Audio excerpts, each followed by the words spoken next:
Hey, it's Cal here.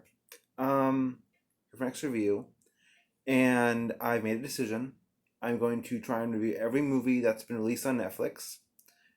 So far, every Netflix original or ones that they have then purchased, like Lovebirds or whatever. So this is going to be a long journey. What I'm going to try and do is have like 1 to 2 Netflix reviews per week, and then one non-Netflix film, and then from there I'll go probably towards Hulu or whatever, or just go on a different path and do a different quote unquote series. We'll see. It's an experiment. Partly it's to give me something to do, and partly also there's then just a flow of content also. So this review is about The Half of It, which I watched recently on Netflix. They released it back in early this year. I think it was March, probably. This film is basically it's queer. It's on the LGBTQ spectrum. Basically, the whole plot is you got this girl Ellie who lives in this small Washington town, and she is writing these papers for these classmates to make money because her father's used to be a her father's not very useful, um, and she ends up writing love letters for this football player, for this girl he likes, and basically the whole movie is basically her writing these letters and then coordinating dates between this football player and the other girl, Aster. And it was really good. I liked it a lot. I kind of cried. It was emotional. Um, and a lot of what made the movie special, at least to me, was it wasn't a rom com in that traditional sense of it didn't have those tired tropes in it where it was very much like guy meets girl, girl meets guy, they fall in love and they get it on. The focus of the movie was not sex and never would be because A, they're meant to be high schoolers, and unless you're on the CW or doing some teen drama stuff, you're not focusing on the sex part of it. What the movie did well was it really portrayed the characters as being alive and being living in their environment.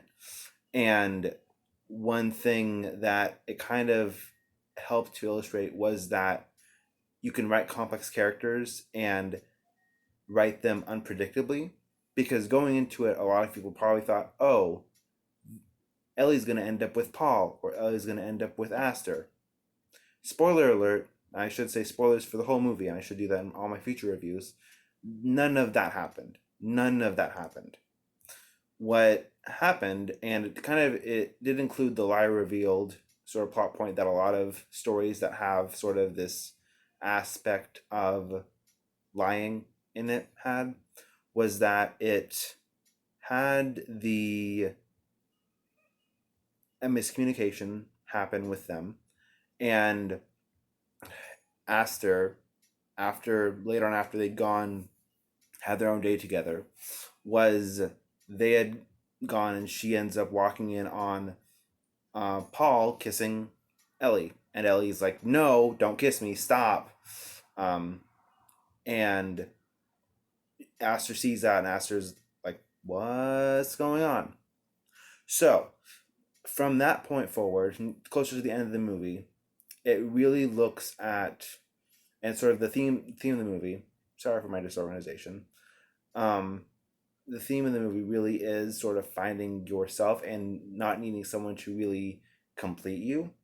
I mean, the whole in the beginning of the movie, there's this whole animated sequence of how love is meant to be have the other half of you. That's why it's called The Half of It. And a lot of what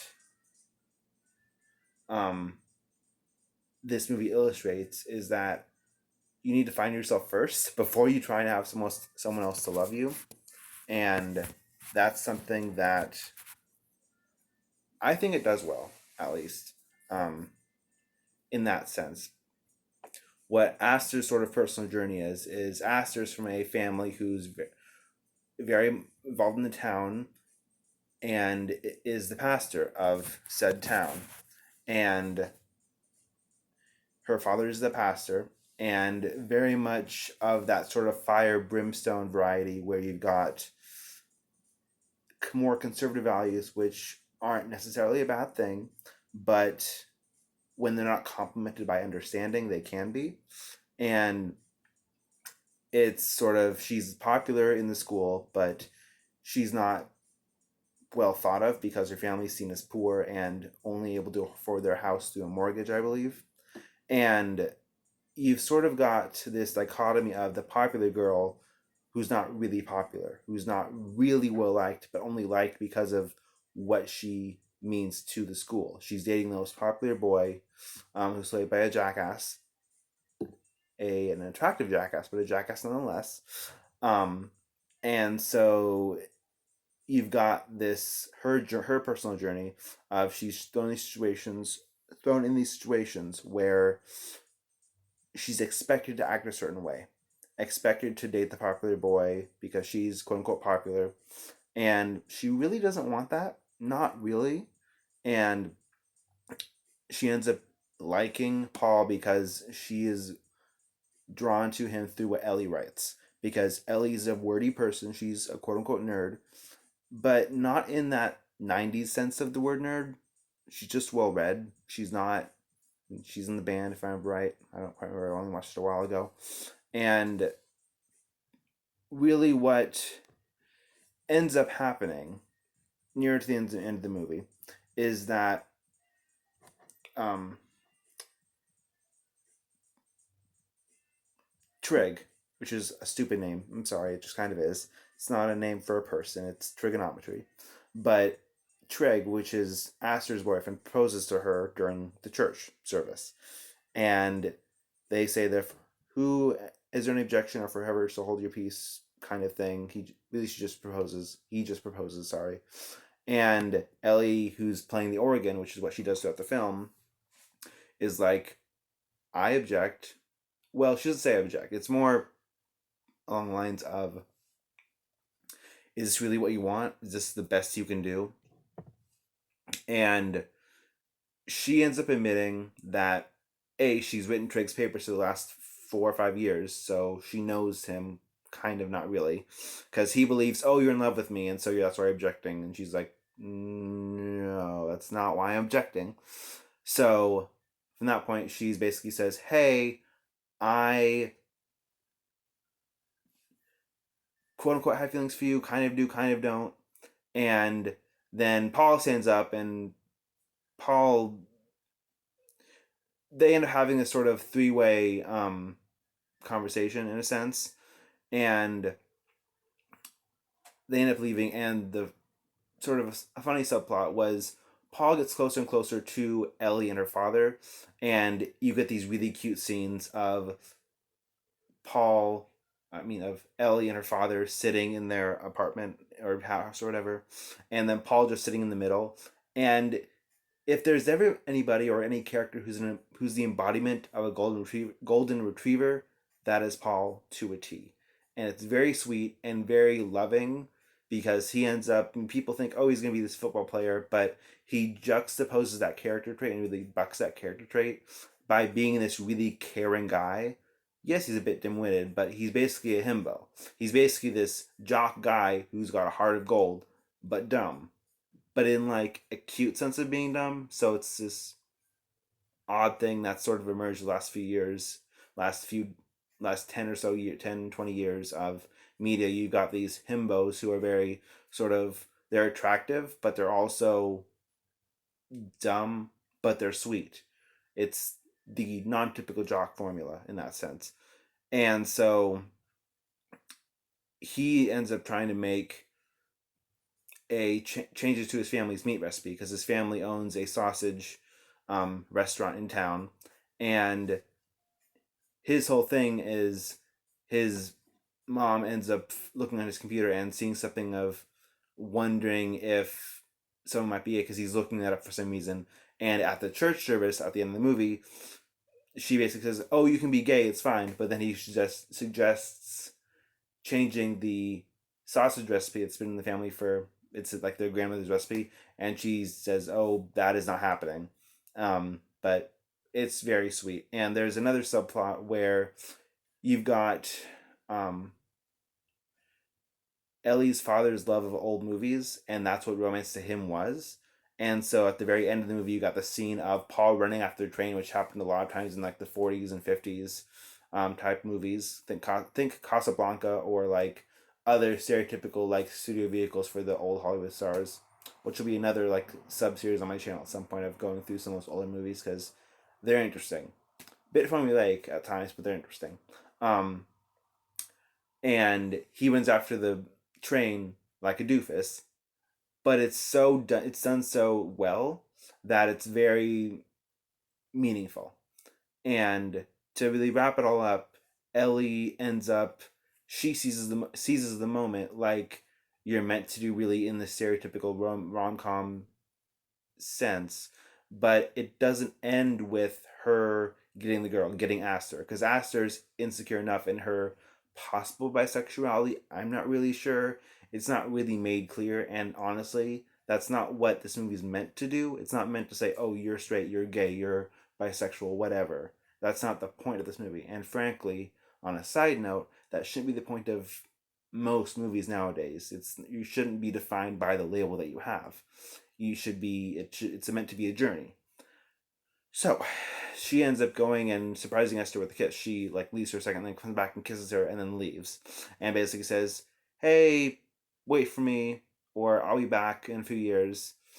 And I don't think it's meant to be like, "Oh, she'll wait for you." It's more meant to be, "This is the beginning of my journey," because she's been stuck in Squamish, which is this fictional town, um, which honestly, from a standpoint of being close, of looking at the Northwest, it would fit so totally in some of the smaller towns up there of being named after possibly a Native American word. I'm not sure, or something probably not entirely English.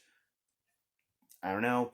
But just the whole point of the film was, in a sense, at least in my opinion, not to find someone to complete you, but to find the part of you that completes yourself. Because ultimately, if you're looking for love and you're looking for someone to complete you, you're looking for the wrong reasons.